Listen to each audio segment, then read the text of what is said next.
Hi, everybody. This is Lowell, and we're talking about music theory, and particularly music theory regarding harmony. And so, last session, we talked about harmony being derived from linear development. And so, if you look at a Bach chorale, you look at soprano, alto, tenor, and bass parts. Is that each one of those parts are strong in their linear writing.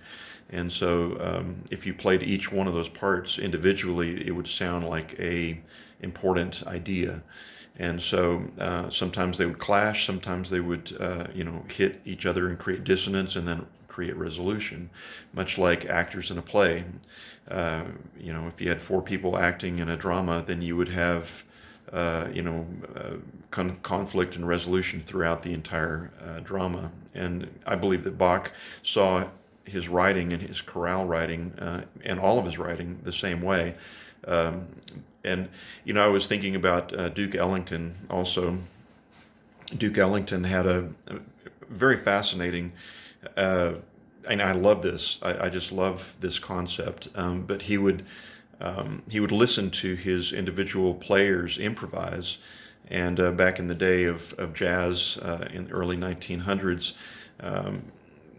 writing scores for jazz musicians was not as enjoyable to most jazz musicians as I'm sure Duke Ellington would have liked. But he would write scores for his people, but he would also listen to their improvisations. And so what he would do is he would listen to a player improvise and then go home and write that out and transcribe it from his memory. And then he would use that same material in his own writing back to his musicians. And so he was listening to what they were giving him. And what was interesting in terms of his development with his team, with his musician team, his orchestra, was that he would seek out players that were not that were not congruent in terms of their tonal quality with the other players. Like he was trying to find unique individuality in terms of the tonal the tone production of each player, so that when they would be playing their lines, it would be heard. One line would have this player that had this type of tone quality against another line that had another entirely different type of tone quality, and so it caused the linear writing to be made a lot more evident. And so throughout history, you have many great examples of linear composition. And as I was saying in the last session, we were talking about, I sat through many different theory classes, and they would always analyze Bach from a purely harmonic standpoint instead of a linear standpoint.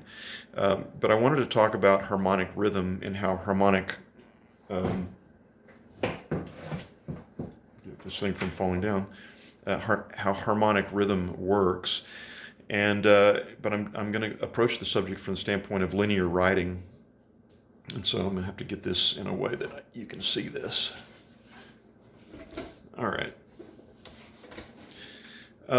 So, in a theory class, you would have a Bach chorale, and you'd have, the soprano line that went like this, and then like that, and down and up. And then you'd have the bass line that would do this, that. I'm just approximating, of course. And then, the inner lines, the alto and the tenor would, just, the trajectory of each one of those lines, soprano, alto, tenor, and bass. And they would be in contrapuntal motion against each other. And so in a theory class, you would analyze, your first chord, and then you would analyze, this area, this chord that happened here, and this chord that happened here, and this chord that happened here, and this chord that happened here. And so, and then maybe in this moment, this note right here that created that chord, well, that, that note that was in the tenor line didn't really fit into a known chordal harmony.